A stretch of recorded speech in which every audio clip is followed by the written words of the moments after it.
दोनों हाथ उठा के जयकार लगाएंगे। बोले देवादिदेव श्री आदिनाथ भगवान की जय जय जय। देवादिदेव श्री महावीर भगवान की जय जय जय। संत श्रोमणी गुरुवराचार्य श्री विद्यासागर जी महाराज की जय जय जय। नवाचार्य श्री समय सागर जी महाराज की जय जय जय। गुणायतन पीड़िता शंका समाधान भावना एक प्रवर्तक जन जन के संत प्रखर वक्ता बोले परम पूज्य मुनि श्री प्रमाण सागर जी महाराज की। और आइए प्रातःकालीन मंगल वेलों में मंगल प्रवचन का लाभ लें। उसके पूर्व में सभी अतिथियों को आमंत्रित करूंगा परम पूज्य मुनिवर के कर कमलों में साथ भेंट करने के लिए। डॉक्टर आलोक जी, डॉक्टर मधुलिका जी, डायरेक्टर रेलवे दिल्ली, अशोक जी वड़जात्ता, हेमा जी वड़जात्ता कोलकाता, प्रवीण जी रेवा जी इंदौर, गुणायतन ट्रस्टी जिनके यहाँ आज गृह प्रवेश का कार्यक्रम है। इसी क्रम में नरेंद्र कुमार जी गांधीधाम और हितेश जी, रितिका जी, संजीव, पिंकी जी, पूजा लाइसा, काशीलाल परिवार जयपुर, विजय जी, ममता बिभोर, नवीन लवीला छावड़ा जयपुर, ये सभी परम पूज्य मुनिवर के कर कमलों में साथ भेंट करने का कार्यक्रम संपन्न कर रहे हैं। और आइए हाँ जी, श्रीमान प्रवीण जी जो कि आज गुणायतन ट्रस्टी के रूप में जुड़ने का अवसर प्राप्त किया है और शीतलनाथ भगवान के मोक्ष कल्याण के पावन अवसर पर आज इनके यहाँ गृह प्रवेश का भी कार्यक्रम है। ऐसे परिवार ने आज सहस्त्र भेंट करने का कार्यक्रम संपन्न किया। और आइए मैं सभी अतिथियों को आमंत्रित करूंगा पात्र छलन के लिए। सभी अतिथि आ जावे जिन्होंने शास्त्र भेंट करने का कार्यक्रम संपन्न किया है, वे सभी आएंगे। परम पूज्य मुनिवर की चरण बंदा पात्र छलन के रूप में करेंगे। तेरे चरणों की धूल बाबा चंदन गुलाल बने, जिसने भी लगाई। क्या हाँ जी, सिंपल जी, अंकिता जी भी आ जावे और अहमदाबाद से प्रतीक जी, डॉक्टर ऋचा जी आप भी आ जावे। श्रीमान विशाल जी जैन उदयपुर ये भी आ जावे। और आइए ये पात्र प्रसारण विधि का कार्यक्रम संपन्न हो रहा है। हम और आप देवी हल्या की नगरी मालवा की शान इंदौर के आचार्य श्री विद्यासागर सभागार से परम पूज्य मुनिश्री के मंगल उद्बोधन मंगल प्रवचन का लाभ हमें प्राप्त हो। उसके पूर्व पारस चैनल, जिनवाणी चैनल, आदिनाथ चैनल और प्रमाणिक के माध्यम से जिस कार्यक्रम देख सुन रहे हैं उन सभी का और यहाँ पर उपस्थित समस्त श्रावक श्राविकाओं का धर्म प्रभावना समिति हार्दिक अभिनंदन स्वागत करता है। चलते हैं प्रतिदिन की भांति परम पूज्य मुनिवर से श्री चरणों में नमन करते हुए आशीर्वाद प्राप्त करें। उसके पूर्व सभी के लिए सूचना है 13 अक्टूबर प्रातःकाल रविवार के दिन परसों परम पूज्य मुनिवर के सानिध्य में अलंकरण समारोह का आयोजन किया गया है। वो सौभाग्यशाली तपस्वी हैं जिन्होंने अपने जीवन में 5 या 5 से अधिक उपास की साधना की है। उन तपस्वियों को इंटरनेशनल फोरम के द्वारा जैन भूषण और जैन श्री की उपाधि से सम्मानित किया जाएगा। ये कार्यक्रम इसी मंडप पे परम पूज्य मुनिवर के सानिध्य में संपन्न होगा। साथ ही आगामी नवंबर माह में अष्टानिका महापर्व के अवसर पर परम पूज्य मुनिवर के सानिध्य में ऐतिहासिक अद्भुत प्रभावना के साथ प्रारंभ होगा। सिद्धों की आराधना का निमित्त सिद्ध चक्र महामंडल विधान 108 मंडली सिद्ध चक्र महामंडल विधान होगा और विधान के समापन अवसर पर इंदौर एक इतिहास और रचेगा जब 15 नवंबर की प्रातःकाल की वेला में परम पूज्य मुनिवर के सानिध्य में 108 जिन बिंबों की शोभा यात्रा निकाली जाएगी और वो दृश्य ऐसा होगा लगेगा कि जन्म कल्याणक में जैसे पूरा स्वर्ग उतर के आता है वैसा ही दृश्य नजर आएगा। और मैं सम्मान सहित आमंत्रित करूंगा श्रोमणी संरक्षक परिवार से मुकेश जी मेट्रो परिवार की श्रीमती कीर्ति जी वे आए श्रीफल चढ़ा के गुरुवर का आशीर्वाद प्राप्त करें। श्रीमती कीर्ति जी वे आए परम पूज्य मुनिवर के श्री चरणों में नमन करते गुरुवंदना का सौभाग्य प्राप्त करेंगे। और आई चलते हैं, समय हो चुका है मंगल प्रवचन मंगल उद्बोधन का। और आइए आप सभी की ओर से परम पूज्य मुनिवर के श्री चरणों में नमन करते आशीर्वाद प्राप्त करेंगे और नमन निवेदन करेंगे मंगल प्रवचन के लिए। हे मुनिवर नमोस्तु नमोस्तु नमोस्तु। बोले परम पूज्य मुनि श्री प्रमाण सागर जी महाराज की। नमो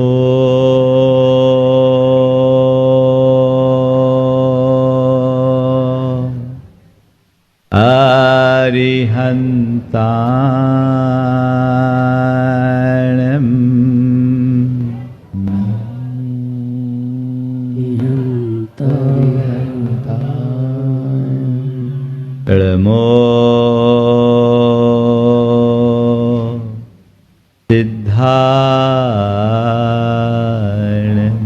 नमो तीर्थाणं अड़मो आयरियाणं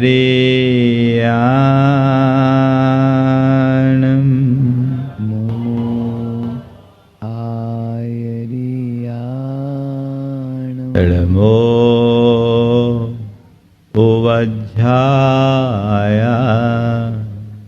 नमो उवध्याया अड़मो लोये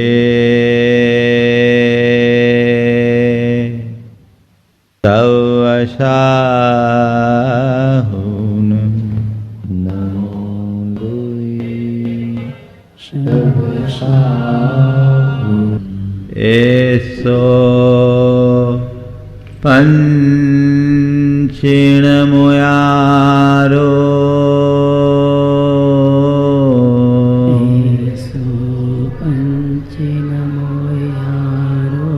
सव्वपाव पणाशिनो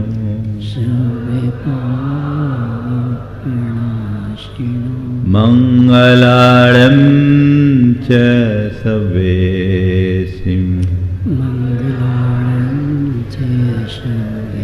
अढमं हो मंगलम्। जय बोलो देवादिदेव 1008 श्री भगवान महावीर स्वामी की जय जय जय। अहिंसा परमो धर्म की जय जय जय। परम पूज आचार्य गुरुवर श्री विद्यासागर जी महाराज की जय जय जय। बोले परम पूज मनीषी प्रमाण सागर जी महाराज के नमोस्तु गुरुवर नमोस्तु। प्रभु आराधना में लीन आचार्य मानतुंग भगवान से निकटता स्थापित करते करते भगवान के चरणों में पूरी तरह शरणागत हो गए और उनके मुख से भगवान के प्रति नमन का भाव निकला और उन्होंने कहा कि हे भगवान, आप 3 लोक की पीड़ा को हरने वाले हो, आपको नमस्कार हो। आप 3 इस धरती के निर्मल आभूषण हो, आपको नमस्कार हो। आप ही 3 लोक के वास्तविक परमेश्वर हो, आपको नमस्कार हो। और आप इस संसार सागर को सुखा देने वाले हो, आपको नमस्कार हो। इस नमस्कार के भाव के बाद आज एक कदम और आगे बढ़ते हुए कह रहे भगवान, आपके बारे में क्या कहूं, आप में सारे गुण ही गुण हैं, एक भी दोष नहीं है। और इसका मुझे कोई आश्चर्य भी नहीं है कि आपके अंदर इतने सारे गुण क्यों हैं। जिधर देखो उधर केवल गुण ही गुण नजर आते हैं। पर मुझे इसका कोई आश्चर्य नहीं, क्योंकि आप जैसे महान विभूतियों के साथ ऐसा होना ही है। बहुत ही मोहक अंदाज में आचार्य मानतुंग अपनी बात कर रहे हैं। हम पहले श्लोक देखें, फिर आज की कुछ प्रासंगिक चर्चा। को विस्मयोत्र यदि नाम गुणैरसे रसेशैष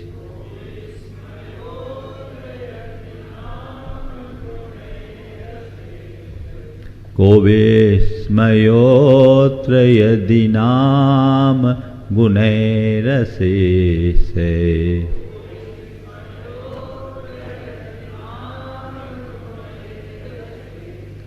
तम संश्रितो निरवकाश आश्रितया मुनीश।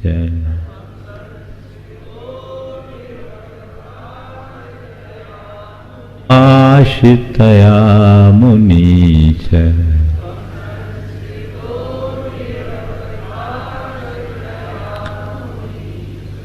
दोषैरूपात् विबुधाश्रय जात गर्वहे।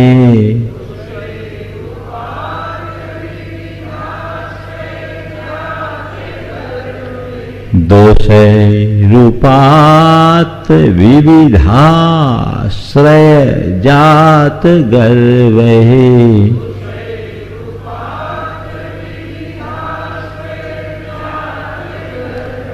स्वप्नान्तरेऽपि न कदाचिदपेक्षितोऽसि।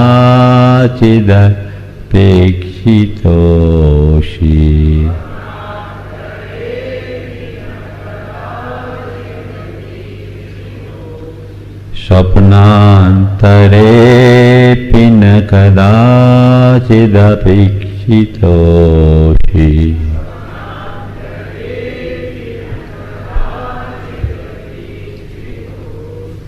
कहते हैं, हे मुनीश, हे मुनियों के स्वामी, हे भगवान, आप में केवल गुण ही गुण है। अत्र को विस्मय, अत्र कह विस्मय, इसमें क्या विस्मय, इसमें कोई आश्चर्य नहीं। अशेषे गुणैर नाम अशेषे गुणैर निरवकाशतया तम संस्कृतो। हे भगवान, हे मुनीश, तुम, आप यदि अशेष, संपूर्ण, निरवशेष, सारे, अखिल गुणे गुणों के द्वारा कैसे निरवकाशतया पूरी तरह संस्कृत आप आश्रित हो, आपके साथ जगत के सारे गुण जुड़े हुए हैं। संसार के जितने गुण थे वे आप में जुड़े हुए हैं। आप गुणों की खान हो, गुणों की प्रतिमूर्ति हो, आप में केवल गुण और गुण ही भरे हैं। अत्र कह विस्मय, इसमें क्या विस्मय, इसमें अचरज की कोई बात ही नहीं है। बोले क्यों? आप में गुण ही गुण हैं, इसमें कोई आश्चर्य नहीं, आप पे एक भी दोष नहीं है। बोले क्यों नहीं है? बोले दोषों को बड़ा अभिमान हो गया, दोषों को बड़ा अभिमान हो गया, उन्हें बड़ा गुमान है कि अरे हमें सारा संसार चाहता है, तुम नहीं चाहते तो हम तुम्हारे पास क्यों आए।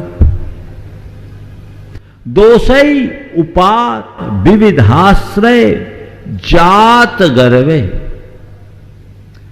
उपात प्राप्त किया है विविध आश्रय को, जिन्होंने ऐसे दोषों के द्वारा जिनके अंदर ये अभिमान है, विविध आश्रय से उत्पन्न अभिमान है जिनको, ऐसे दोष स्वप्नांतरेपि, स्वप्न के मध्य भी, न कदाचित कभी भी इच्छितः देखा नहीं है।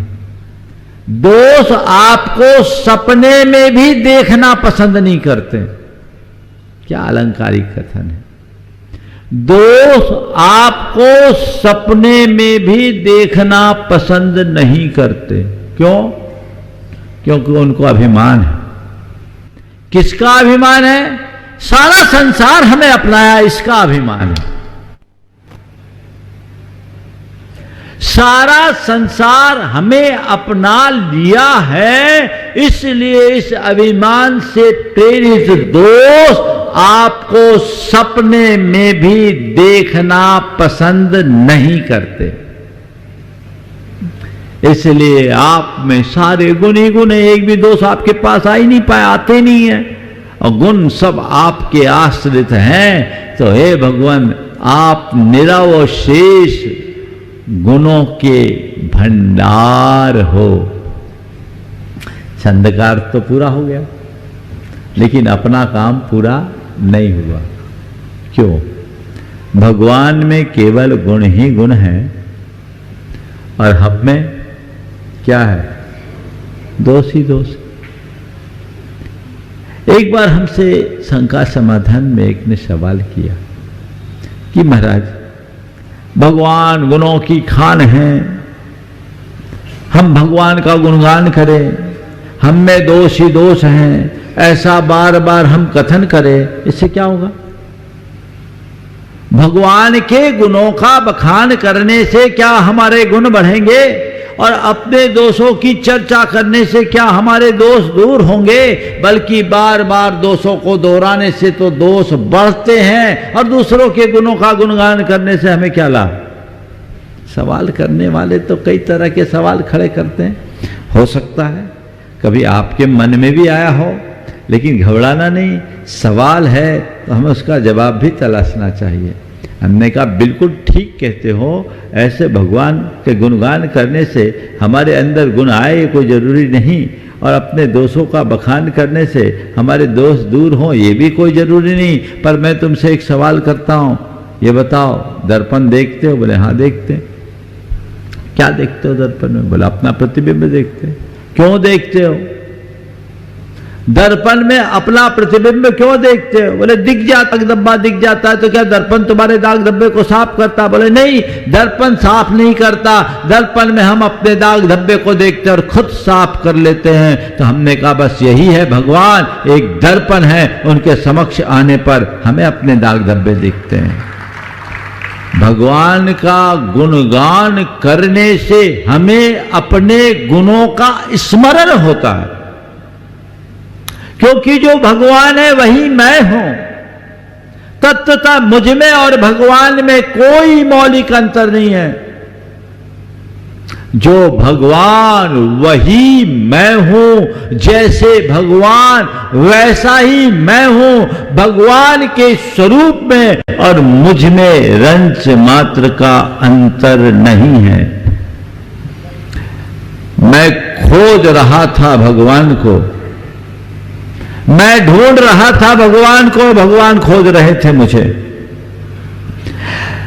मैं खोज रहा था भगवान को, भगवान ढूंढ रहे थे मुझे। अचानक वे मिल गए, अचानक वे मिल गए। न वे झुके न मैं झुका, न मैं झुका न वे झुके, न वे मुझसे बड़े थे न मैं उनसे लघु था। मैं खोज रहा था भगवान को, भगवान ढूंढ रहे थे मुझे, अचानक वे मिल गए। न मैं झुका न वे झुके, न वे मुझसे बड़े थे न मैं उनसे लघु था। एक आवरण हमें विभक्त किए था, वह हटा और मैं भगवान हो गया। यही तो आवरण है। तो तत्वतः हम और भगवान एक समान है। जब हम भगवान का गुणगान करते हैं तो उससे हमें अपने भीतर की भगवत्ता की पहचान होती है।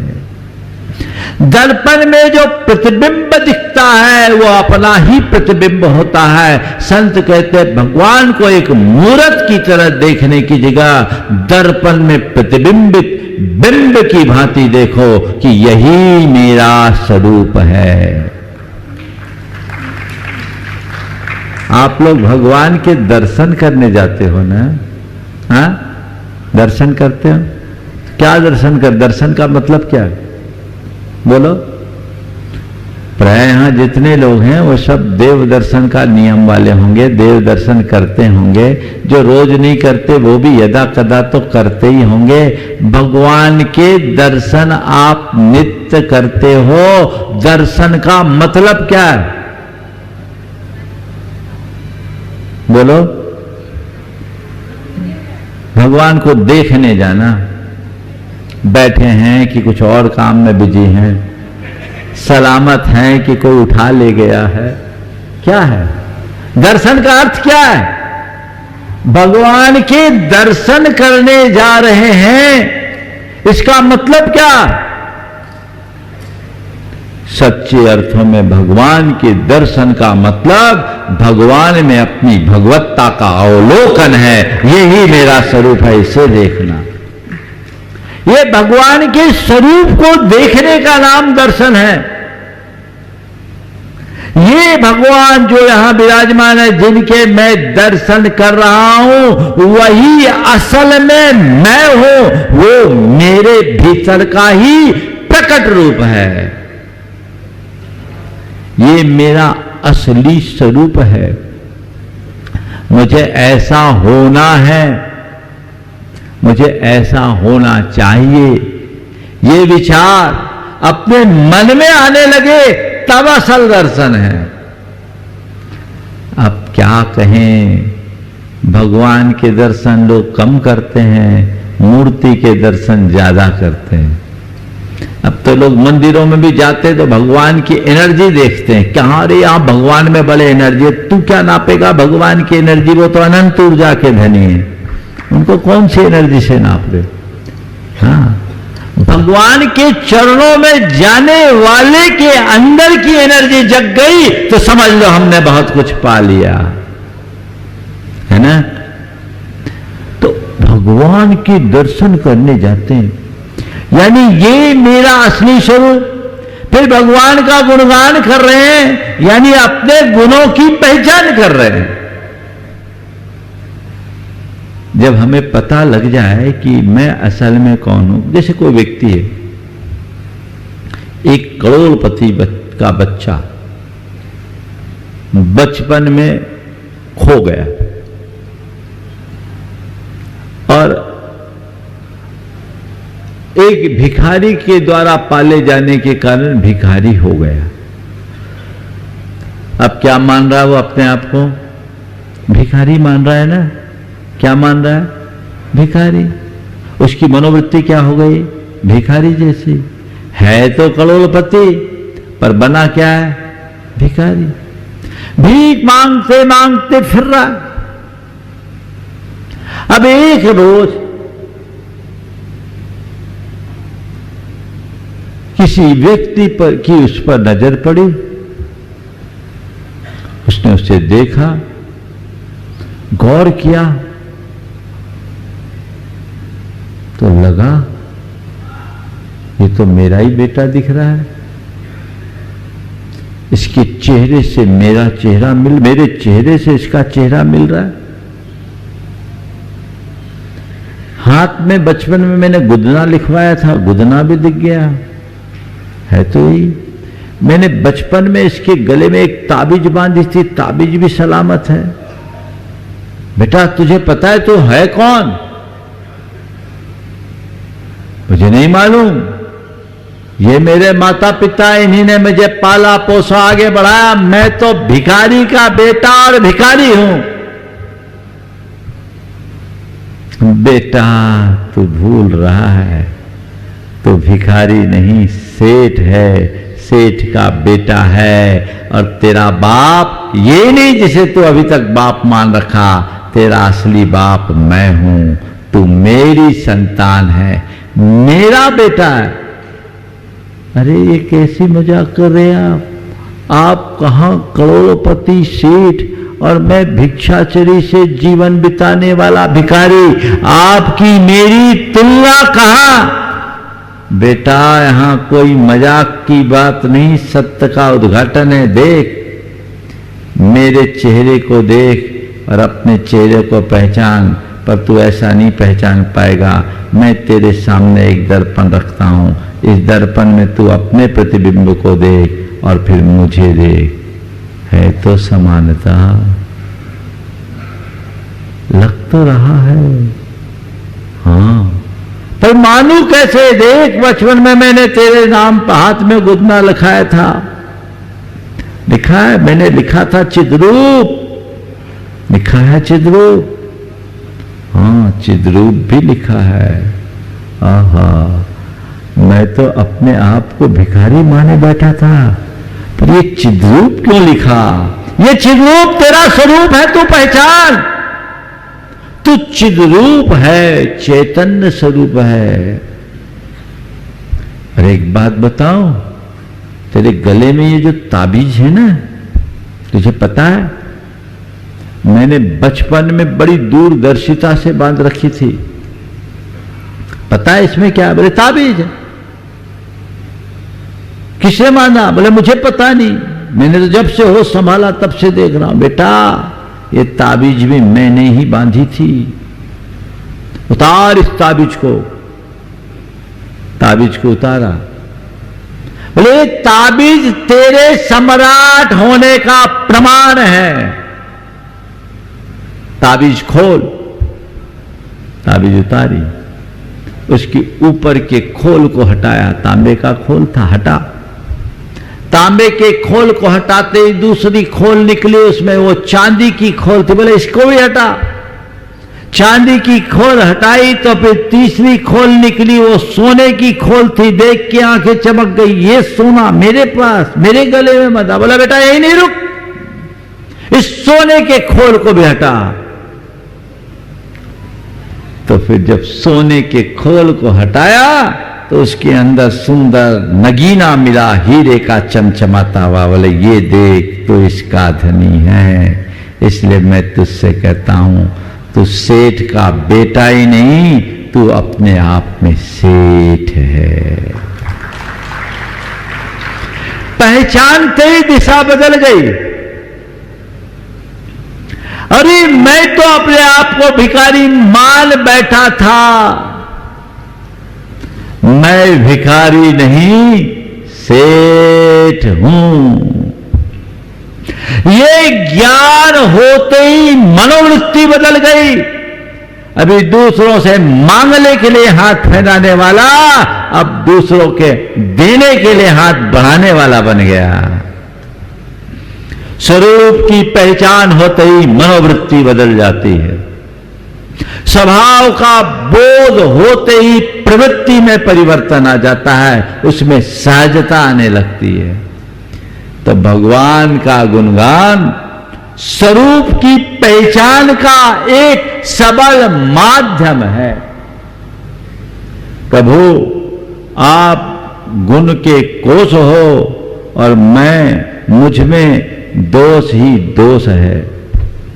आप गुणों के कोष हो और मुझ में दोष ही दोष हो। आप गुण के भंडार हो और मैं दोषों की खान बन गया। जबकि है तो मुझ में और आप में एकदम समानता। होना तो मुझे में भी वही दो गुण चाहिए, लेकिन गुणवान होते हुए भी मैं आज दोषों से जकड़ा हुआ हूं। आज आपके समर्थ आया हूं, आपका गुणगान कर रहा हूं, उससे मेरी अपनी पहचान हो रही है। ये पहचान अपनी जानिए। जिस दिन ये पहचान हो जाएगी उसी दिन सम्यक दर्शन हो जाएगा।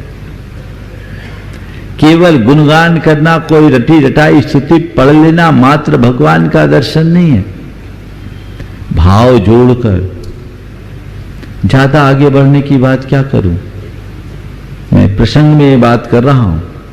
आप रोज एक विनती भगवान के चरणों में पढ़ते हैं और प्राय प्रभु पतित पावन मैं अपावन चरण आयो शरण जी, यो बिरद आप निहार स्वामी मेटो जामन मरण जी पढ़ते हैं। केवल इस स्तुति का अर्थ अनुभव में ले आओ, काया पलट हो जाएगी। व्याख्या कर दूं थोड़ी सी, नित्य व्यवहार की बात है, आप लोगों को उपयोगी हो जाएगी। अभी आप लोग क्या करते, प्रभु पतितवान मैं पावन चरण आए सुन जो वेद आपने हर स्वामी तो जावन मन जी तुम ना पछानुमान मानो देव कार दिया बुद्ध से मुझे ज्ञान भूम गुण हितकार भव कर्म में कर्म मेरी ज्ञान वो गाली छूट रही है। काय के लिए आए? भगवान ने कोई लेसन दे रखा था, उसको सुनाने के लिए आया। किस लिए आए हो बोलो? क्या करते हैं? सुपर फास्ट दुरंत हो। किस लिए? भगवान की वंदना के लिए आए, भगवान के दर्शन के लिए आए। तो दर्शन और बंधन का वैसा भाव तो जगाइए। होना तो खुद के उद्गार चाहिए, पर खुद के उद्गार नहीं है तो कम से कम दूसरों के द्वारा लिखित उद्गारों में अपना मन प्राण तो जोड़ो चाहिए, पर खुद के उद्गार नहीं है तो कम से कम दूसरों के द्वारा लिखित उद्गारों में अपना मन प्राण तो जोड़ो। उस भाव को आत्मसात कीजिए। क्या भाव है? प्रभु पतित पावन मैं अपावन, चरण आयो शरण जी, यो बिरद आप निहारे स्वामी, मेट्यो जामन मरण जी। क्या बोल रहे? हे भगवान, आप पतित पावन हो, पतितों को पावन बनाने वाले हो, और मैं अपावन हूं। चरण आयो शरण जी, मैं आपके चरणों की शरण पाने के लिए आया हूं। बोलो, भगवान के चरणों में आने के बाद अपने मन से पूछो, कभी लगता है कि मैं भगवान की शरण में आया हूं? बोलो, जब हम किसी के शरण में आने को होते हैं तो हमारा मनोभाव कैसा होता है? बच्चा मां की शरण में आता है तो क्या करता है? मां से लिपट जाता है ना। और जब मां के पास आता है तो बाकी सारी दुनिया भूल जाता है। कभी ऐसा हुआ कि हम भगवान के चरणों में आए तो बाकी सारी बातें भूल जाए? चरण आयो शरण जी, शरणागति का भाव बहुत उच्च भाव है।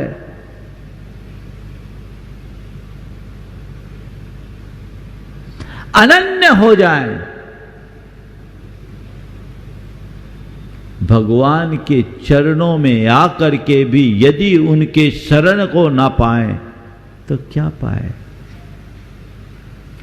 और फिर भगवान से करे, यो बिरद आप निहार स्वामी, मेट जान मन मदन जी। हे भगवान, हमने तो आपके बारे में यही सुना कि आप पतित को पावन करने वाले हो। मैं पतित हूं, आपके चरण में आया हूं और यही सोच करके आया हूं कि जो आपकी शरण में आता है उसका उद्धार हो जाता है। तो आप अपना बिरद जानो, आपकी ये गुडविल है उसे पहचानो और मेरा जन्म मरण छुटाओ। अगर मेरा जन्म मरण नहीं छूटा तो मैं तो संसारी था, बना ही रहूंगा, मेरा कोई खास फर्क नहीं पड़ेगा, क्योंकि मैं पहले से पापी रहा हूं, मैं अपावन हूं, मैं तो जान ही रहा हूं।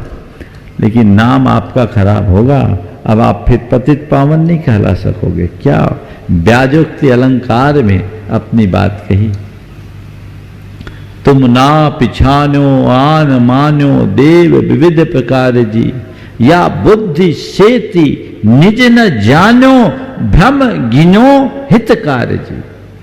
भगवान आपके स्वरूप को नहीं पहचाना और इस दुनिया में चाहे जिसको अपना इष्ट मान लिया, आन मानो देव विविध प्रकार की, या बुद्धि से थी निज न जानो, अपनी इस बुद्धि से अपने स्वरूप को नहीं जाना, अपने आप को नहीं पहचाना, और भ्रम गिनो हितकार को, सत्य को भूल कर भ्रम को ही मैंने हितकारी यथार्थ मान लिया।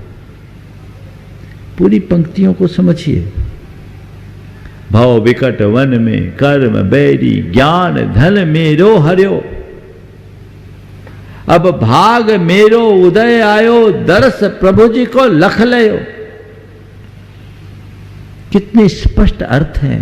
इस संसार के भयानक वन में कर्म रूपी शत्रु ने मेरे ज्ञान रूपी धन को हर लिया, लेकिन आज मेरा सौभाग्य उदय आया कि मैं आप जैसे प्रभु जी का दर्शन कर लिया। धन घड़ी यो धन दिवस यो ही धन जन्म मेरो भयो, मैं उर हरस ऐसो भयो, मनुरंक चिंता मनि लयो। कोई तुमको 2 रुपये की गिफ्ट देता है तो तुम्हारे चेहरे में स्माइल होती है। भगवान के दर्शन करते समय ऐसा लगता है कि मुझे ऐसा हर्ष हो रहा है कि किसी रंग को चिंतामणि रत्न मिल गई, चिंतामणि रत्न मिला। भाव जगाना चाहिए। केवल रूटीन की तरह दर्शन करने की आदत से बचिए। इस भाव से दर्शन कीजिए कि आपके जीवन की रूटीन बदल जाए। रूटीन बदलने का काम करना है तो जीवन में आनंद आएगा। ये है दर्शन, स्वरूप का बोध, है ना। अपने आप को पहचानो भगवान के दर्शन से। ये जो ताबीज तुम सबके गले में है, वो ताबीज में क्या है? वो ताबीज में तुम्हारे अंदर रत्नत्रय की निधि पड़ी है। वो शुद्धात्म तत्व की का नगीना जमा हुआ है। वो कब प्रकट होगा? जब ऊपर के 3 खोल को हटाओगे, नो कर्म को, द्रव्य कर्म को और भाव कर्म की 3 परत हटा दोगे तो भीतर से वह परम नगीना प्रकट होगा जो तुम्हारे जीवन को निहाल कर देगा। पर उसकी पहचान तो हो। उस पहचान का मूल आधार है देव दर्शन। कहते जिन बिंब दर्शन से सम्यक दर्शन होता है। तो आप लोग दर्शन करने वाले को तो पक्का सम्यक दृष्टि होना ही चाहिए। होना चाहिए कि नहीं होना चाहिए? हाँ, सब सम्यक दृष्टि हो। तब होंगे जब जिन बिंब में अपने बिंब को देखोगे। सामने विराजमान भगवान को भगवान की तरह न देखकर अपने असली स्वरूप की तरफ देखो और ये मान के चलो कि ये जो भगवान है वही मैं हूं। तो भगवान तो निशेष गुणों से निरवकाशतया संस्कृत है, उनमें कोई दोष नहीं है। पर दोषों का अभिमान किसका है? कि सारे संसारियों ने हमें अपना रखा है। तो अब बताओ हम आप कौन हो गए? दोषों की खान हुए कि नहीं हुए? अब हमारे अंदर दोष है कि नहीं, पहले तो ये बताओ, है ना। ये दोष कहां से आए?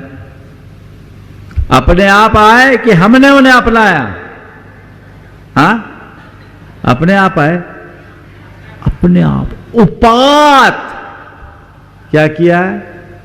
उपात विविधाश्रय जात गर्वे शब्द देखिए। उपात, हमने उन्हें एक्सेप्ट किया है, हमने उन्हें अपनाया है, हमने ही उन्हें स्वीकार किया है। और बताओ जब तक दोषों को स्वीकार करते रहेंगे तो दोष दूर होंगे क्या? बोलो। हाँ, नहीं ना।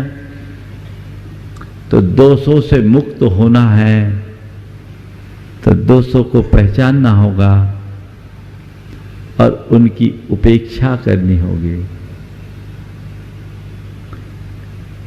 मैं आपसे पूछता हूं, आपके घर में कोई अवांछित मेहमान आ जाए। कौन सा मेहमान? अवांछित मेहमान समझते हो ना? हाँ, अनवांटेड, जिसको आपने नहीं चाहा, बिना बुलाया मेहमान आया। कुछ ऐसे होते हैं जो आमंत्रित होते हैं, जिनको आप इनवाइट करते हैं आदर पूर्वक, वो आता है तो ठीक है। लेकिन जो इनवाइटी भी हो वो घर आके टिक जाए तो अवांछित हो जाता है ना। तो अवांछित मेहमान आए और आप उनकी खूब खातिरदारी करते रहो और सोचे कि कब जाए, इससे कब पिंड छूटे। तो क्या कभी ऐसा होगा? बोलो। अवांछित मेहमान है और आप उसकी खातिरी में लगे रहो तो वो कभी जा पाएगा क्या? हाँ, वो तो कहेगा अच्छा है, इससे अच्छी सेवा पूजा कहाँ होगी, टिके रहो। और उसको भगाना है तो क्या करो? उसकी केयर टेयर बंद कर दो,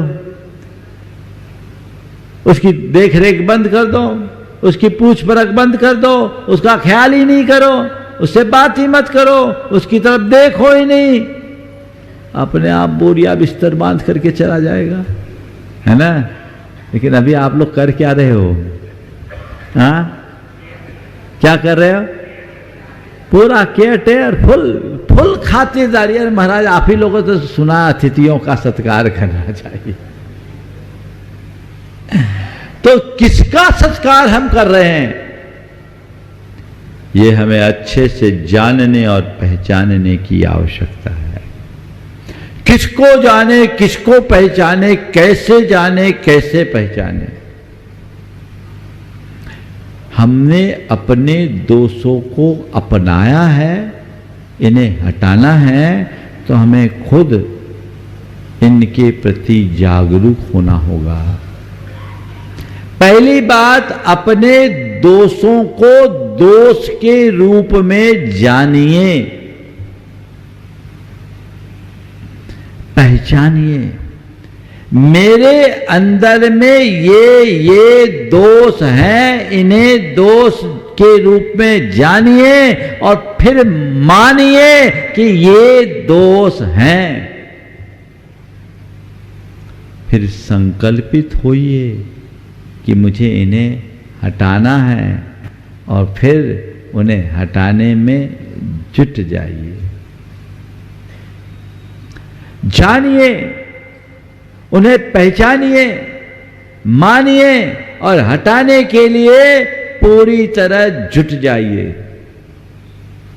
आप देखिएगा, अधिकतर लोग अपने दोषों को दोष मानने के लिए राजी नहीं होते।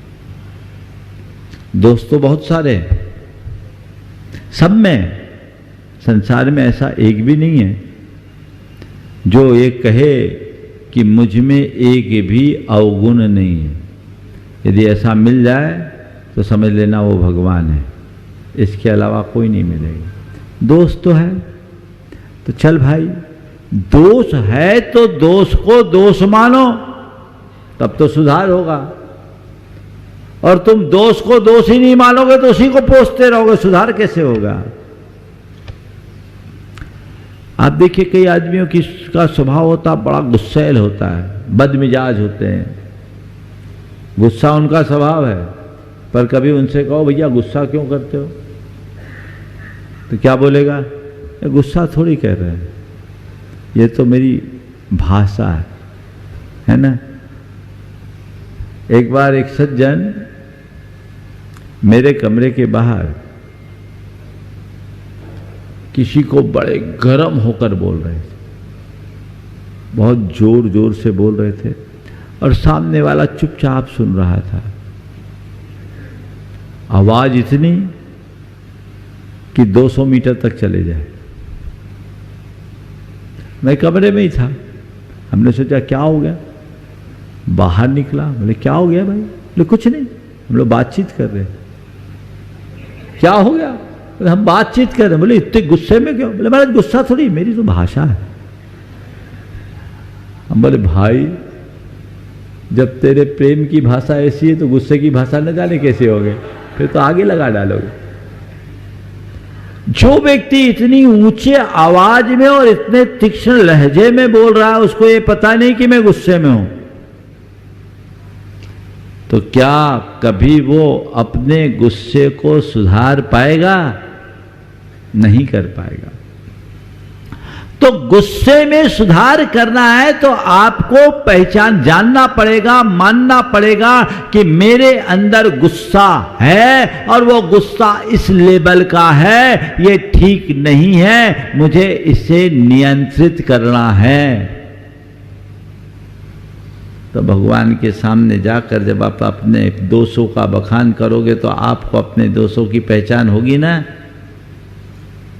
और एक बात और है, दूसरों के सामने कोई अपना दोष नहीं बता पाता, पर भगवान के सामने अपने दोष को प्रकट करने में किसी को संकोच नहीं होता। होता है क्या, क्यों, क्योंकि उसको पता है यहाँ जो सुनाया जाएगा वो यहीं रह जाएगी, दूसरों को अगर सुनाए तो गांव में ढिंडोरा पिट जाएगा, बड़ा मुश्किल होगा, है ना। तो दूसरों के सामने आदमी अपना हृदय नहीं खोल पाता, गुरु और भगवान के सामने हृदय खोल देता है। तो भगवान के सामने जाकर अपने दोषों का बखान करना, अपनी असलियत को खोल देना है। और एक बार जब भगवान या अपने गुरु के सामने दोष प्रकट करते हैं तो मन हल्का हो जाता है और मन का मन के हल्का होते ही हमारे जीवन का पथ प्रशस्त हो जाता है। इसलिए दोषों का बखान किया जाता है। कल से ये जो आगे क्रम आएगा भगवान के अष्ट प्रातिहार्यों का बड़ा सरस विवेचन किया है और मैं उसकी बड़ी आध्यात्मिक और वैज्ञानिक विवेचना भी करूंगा और उनको मैं भावना योग से जोड़ूंगा। आप देखिएगा कि इस तरह से प्रभु का ध्यान करते हुए हम अपने जीवन में कैसा बदलाव घटित कर सकते हैं। आज एक प्रयोग आपको कहना हो करने के लिए, एक काम कीजिए। आज कागज पेन लेकर के बैठिएगा, यहां तो आप बिना कागज पेन के आए हो, और लिखना शुरू कीजिए मुझ में कितने दोष हैं।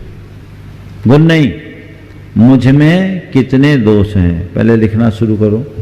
देखो 1 2 3 4 5 6 7 8, बिना प्रयत्न के कितने लिख पा रहे हो। कोई 2 लिखेंगे, कोई 4 लिखेंगे, कोई 8 लिखेंगे।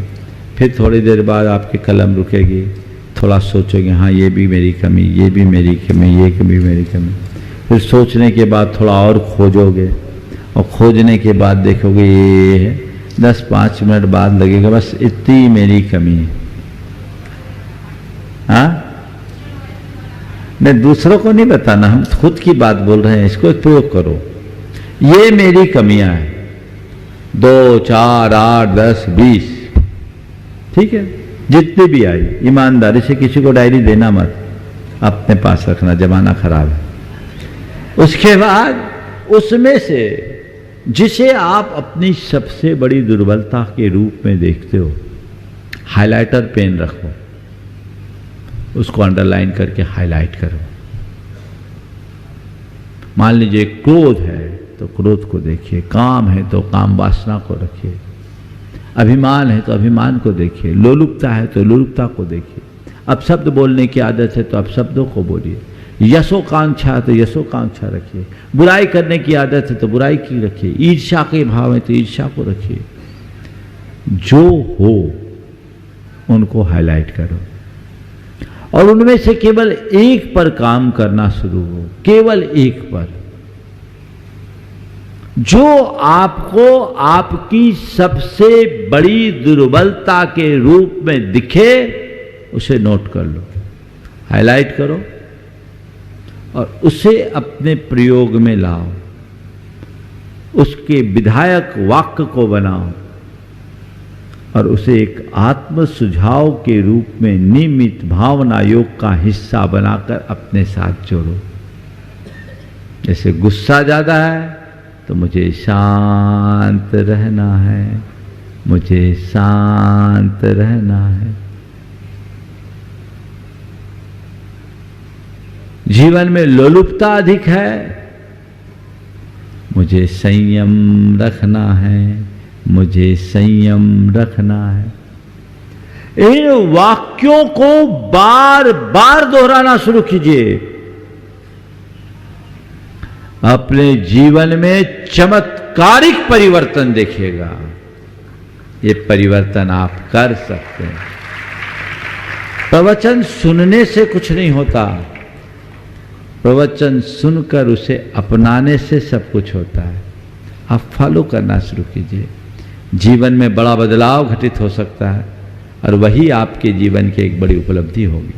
बंधुओं, कल एक सूचना आप सबको यहाँ मंच से दी गई। इंदौर हेल्थ ऑफ इंदौर एक उपक्रम आपके यहाँ के लोकप्रिय सांसद शंकर जी लालवानी ने चलाया।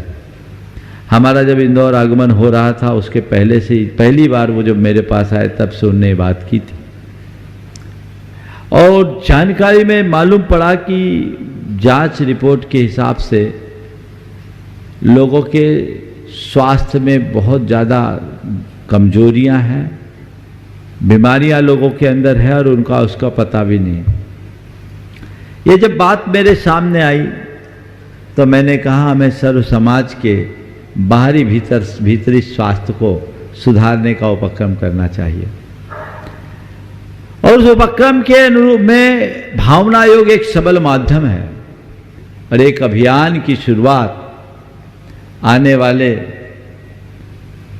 2, 3, 4 दिन के अंदर शुरू होगी। डेट क्या फाइनल किया? 15 तारीख। 17 तारीख से शुरू होगी।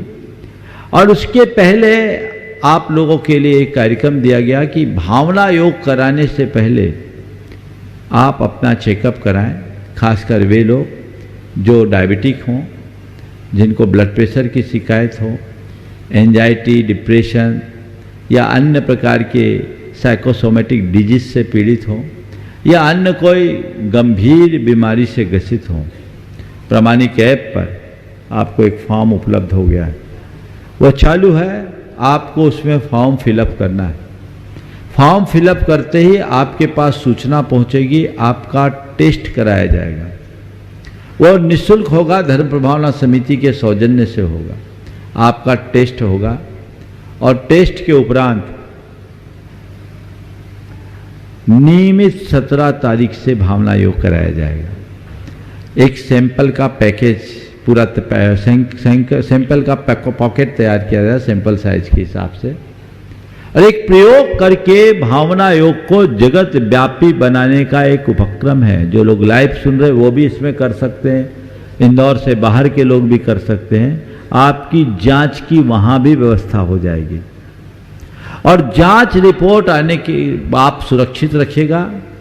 और 17 तारीख शरद पूर्णिमा से यहाँ से मैं उन सब के लिए लाइव ऑनलाइन भावना योग कराऊंगा।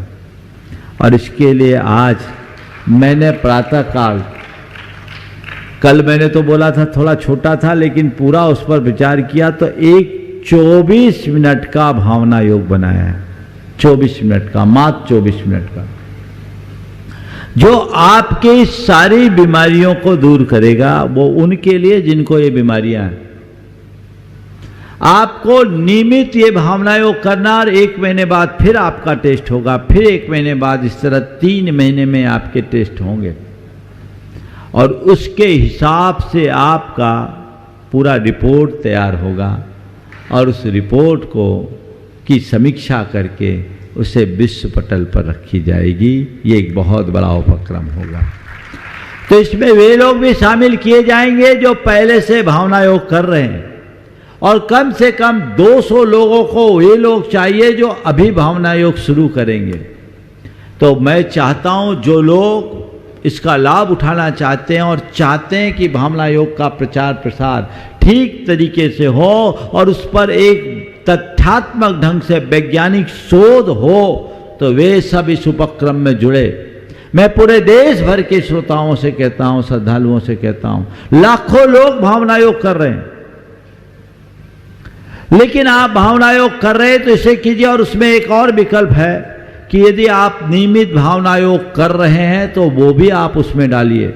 भावना योग करने से आपके जीवन में क्या परिवर्तन आया वो भी उसमें लिखिए। अगर आप लिखित रूप में भेज सके तो अच्छा है, ऑडियो वीडियो क्लिप भेज सके तो अच्छा है, लिखित भेजे तो सबसे अच्छा है। और उसका पूरा डिटेल देकर पूरे देश और दुनिया के लोगों से मैं कह रहा हूं, वो सारी सामग्री एक अच्छे पुस्तक के रूप में प्रकाशित होगी, जिसमें आपका वो लेख भी होगा, ताकि लोग ये जान सके कि भावना योग से जीवन में कितना बड़ा बदलाव आ सकता है।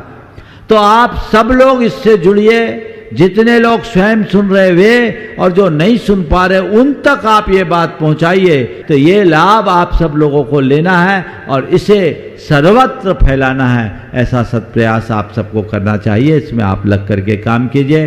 सर्वत्र सुख शांति हो, ये युद्ध शीघ्र शांत हो, इसके लिए हम आज 3 बार मंत्र, शांति मंत्र की जाप करेंगे। आप सब दोहराएंगे। ओम ह्रीं जगत शांति कराय श्री शांतिनाथाय नमः। सर्वोपद्रव शांतिम कुरु कुरु स्वाहा। ओम ह्रीं जगत शांति कराय श्री शांतिनाथाय नमः। सर्वोपद्रव शांतिं कुरु कुरु स्वाहा। ओम ह्रीं जगत शांति कराय श्री शांतिनाथाय नमः। सर्वोपद्रव शांतिम कुरु कुरु स्वाहा। ओम ह्रीं जगत शांति कराय श्री शांतिनाथाय नमः। सर्वोपद्रव शांतिं कुरु कुरु स्वाहा। ओम ह्रीं जगत शांति कराय श्री शांतिनाथाय नमः। सर्वोपद्रव शांतिम कुरु कुरु स्वाहा। ओम ह्रीं जगत शांति करा श्री शांति माताय नमः। सर्वपद शांति कुरु कुरु शांति। मंगल भावना भी दोहरा ले, 4 पंक्तियां। मंगल मंगल होए जगत में सब मंगलमय हो। मंगल मंगल हो जगत में सब मंगलमय हो। इस धरती के हर प्राणी का मन मंगलमय हो। इस धरती के हर प्राणी का मन मंगलमय हो। कहीं क्लेश का लेस रहे ना, दुख कहीं भी हो। कहीं क्लेश काले से रहे ना, दुख कहीं भी हो। मन में चिंता भय न सतावे, रोग शोक नहीं हो। मन में चिंता वे न सतावे, रोग शोक नहीं हो। नहीं बैर अभिमान हो मन में, क्षोभ कभी नहीं हो। नहीं मेरे अभिमान हो मन में, क्षोभ कभी नहीं हो। मैत्री प्रेम का भाव रहे नित, मन मंगलमय हो। मैत्री प्रेम का भाव रहे नित, मन मंगल में हो। मंगल मंगल होए जगत में सब मंगलमय हो। मंगल मंगल होए जगत में सब मंगल में हो। इस धरती के हर प्राणी का मन मंगलमय हो। इस धरती के हर प्राणी का मन मंगल में हो। मंगलमय हो प्रात हमारा, रात सुमंगल हो। मंगल में हो प्रात हमारा, रात सुमंगल हो। जीवन के हर पल हर क्षण की बात सुमंगल हो। जीवन के हर पल हर क्षण की बात सुमंगल हो। घर घर में मंगल छा जावे, जन जन मंगल हो। घर घर में मंगल छा जावे, जन जन मंगल हो। इस धरती का कन कन पावन हो, मंगलमय हो। इस धरती का कण कण पावन ओ मंगल में हो। मंगल मंगल होए जगत में सब मंगलमय हो। मंगल मंगल होए जगत में सब मंगल में इस हो। धरती के हर प्राणी का मन मंगलमय हो। इस धरती के हर प्राणी का मन मंगल में। सब जग में मंगल बढ़े, सब जग में मंगल बढ़े। चले अमंगल भाव, चले अमंगल भाव। है प्रमाण की भावना, हे प्रमाण की भावना। सब में हो सद्भाव। सब में हो सद्भाव। बोले संत शिरोमणि गुरु आचार्य श्री विद्यासागर जी महाराज की, परम पूज्य मुनि श्री प्रमाण सागर जी महाराज की।